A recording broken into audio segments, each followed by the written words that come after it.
Muy buenas tardes, mi nombre es Miguel Alberto Sarmiento Rangel, mis compañeras Eliana Michelle Cubillos Ocampo y María Valentina Galvis Gutiérrez. Somos estudiantes del programa de Psicología primer semestre de la Universidad Simón Bolívar, sede Cúcuta.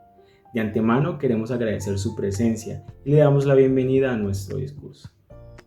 Ser únicos es una gran cosa, pero respetar el derecho a ser diferentes quizás es lo más grande. Bueno. En la actualidad le damos importancia a la salud física. Muchos consideramos que salud física es solo tener un estado físico saludable, pero en realidad lo saludable abarca de lograr ese bienestar físico y ese bienestar mental. Por eso es importante no levantar prejuicios en contra de las personas que tienen un trastorno mental.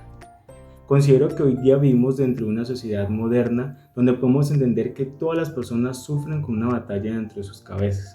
Por eso es importante no estigmatizar a este tipo de personas que tienen un trastorno mental, sino por el contrario, hacerles entender que no están solos viviendo su condición y que pueden expresar su vivir y su sentir sin miedo a ser juzgados o discriminados. Es importante que empecemos a dejar de ver este tema como un tabú social. Nosotros nos centraremos en 4 puntos primordiales al momento de hablar sobre la estigmatización hacia las personas con alguna enfermedad mental. El primero es el estudio del estigma en América Latina. Y como todos sabemos, las enfermedades mentales en América tienen gran prevalencia y esto trae un peso gigante para los pacientes y sus familiares. Como segundo punto, tenemos los tipos de estigma y hablaremos de 3. El estigma institucional, el estigma público y el estigma familiar. Como tercer punto, hablaremos de las estrategias de intervención. Y en el 2018 se hicieron grandes avances para la salud mental en Colombia. Tanto así que en abril de ese mismo año, la Asociación Colombiana de Psiquiatría lanzó una campaña de sensibilización donde la herramienta crucial fueron las redes sociales. Y por último, tenemos el desempleo para estas personas gracias al estigma. Según los datos del Instituto Nacional de Estadística en los años 2015 y 2016, la tasa de empleo para estas personas fue del 14,3%, lo que quiere decir que el 85,7% estaba sin empleo. Aprendamos a dejar las etiquetas cuando se trata de un trastorno mental. El estigma de una enfermedad mental o trastorno mental viene desde los estereotipos que señalan a dichas personas como peligrosas, débiles e inútiles, generando actitudes de rechazo hacia estos individuos. Este tipo de rechazo hace que la persona no pueda tener una vida como los demás. Nosotros queremos generar un cambio, pero ¿cómo lo hacemos? Se necesita de un proceso estructurado de sensibilización y educación de los distintos colectivos para promover el conocimiento sobre los trastornos mentales, favorecer la rehabilitación psicosocial en comunidad y la inclusión social y laboral.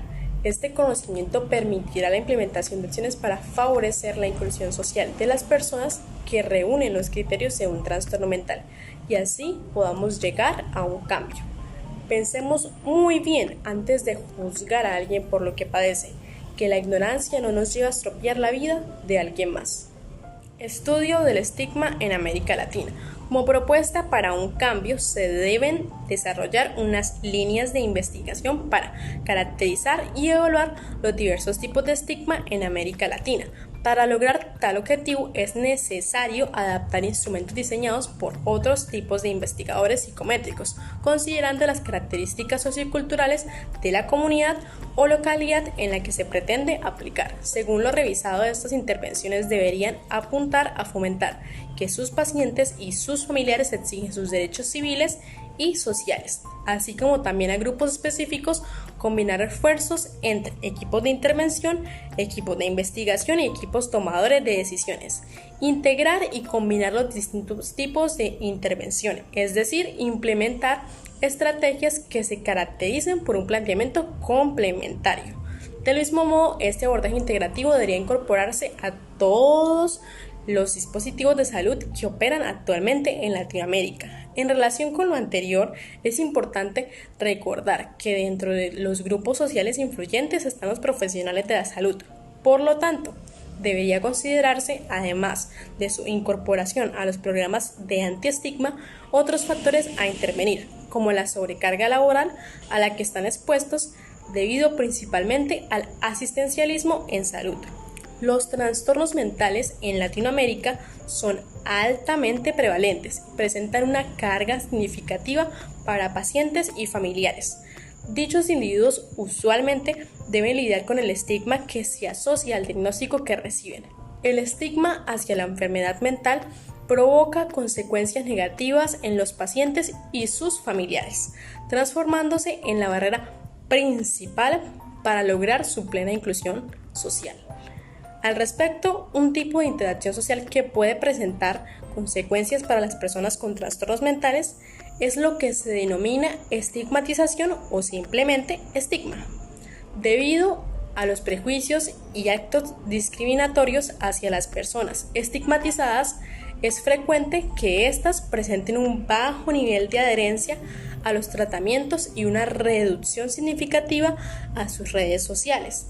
También se ha observado que frecuentemente dichas personas no pueden acceder a espacios laborales o educacionales normalizados, ni tampoco pueden establecer relaciones de amistad o pareja. Por consiguiente, el estigma se transforma en un fenómeno contraproducente para lograr la inclusión social de los individuos de algún padecimiento psíquico.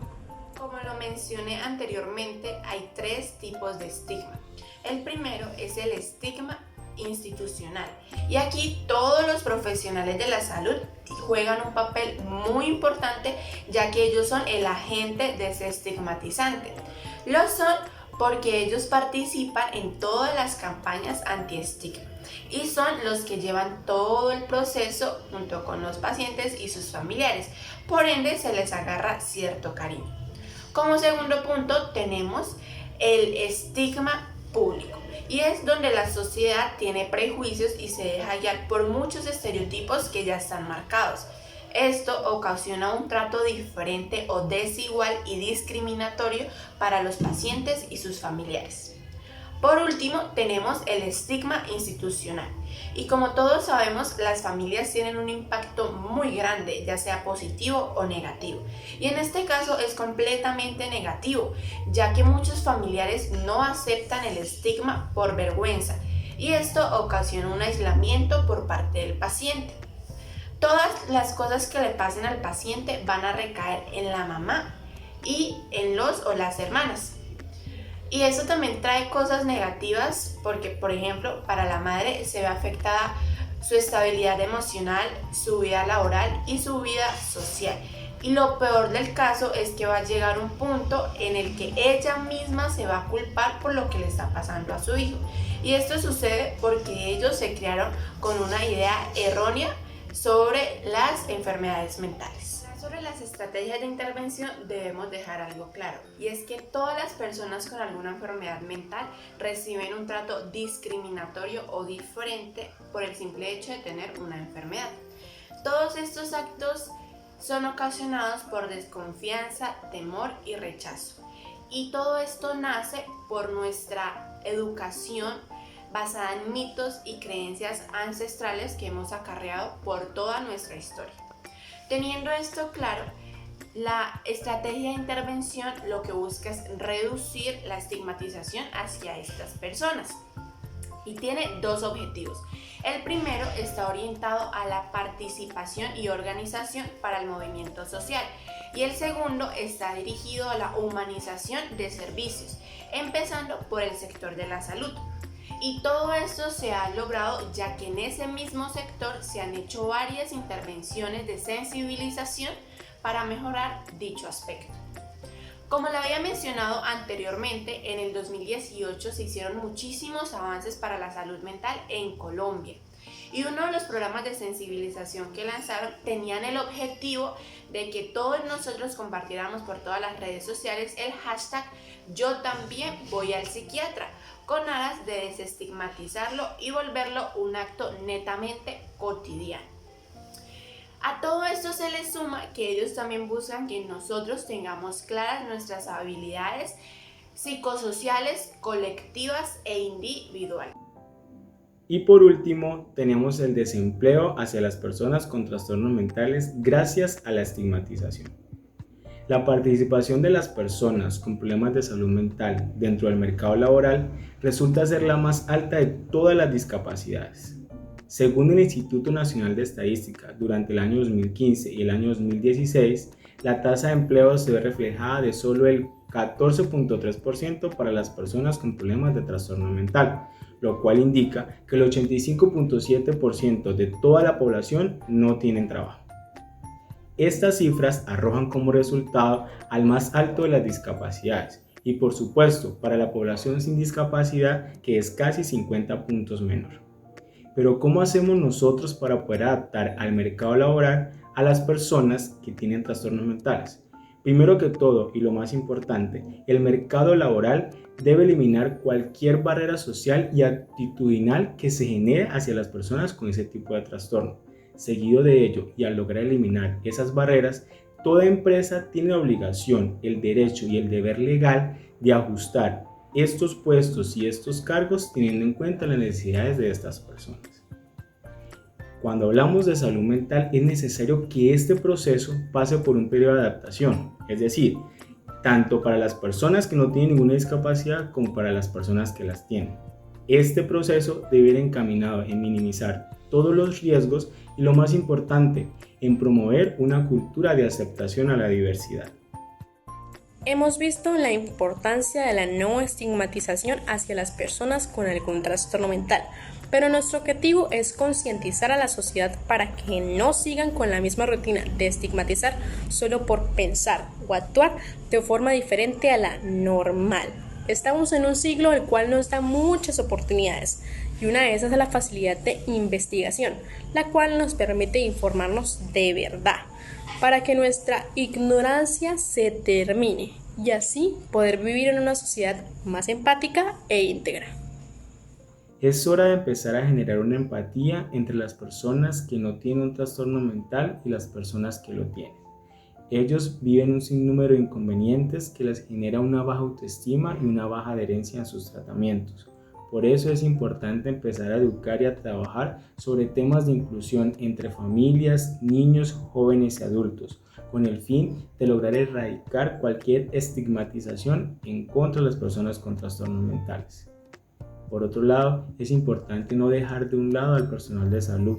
Ellos hacen parte de los programas anti-estigma, tener en cuenta sus capacidades, su fuerte labor en estos tiempos y empezar a entender y comprender que no es importante sobrecargarlos laboralmente. Es hora de que empezamos a entender que en esta sociedad todos somos iguales a pesar de nuestras dificultades o nuestras incapacidades mentales. Podemos convivir todos con todos, podemos entender que de esta manera haríamos un mundo mejor.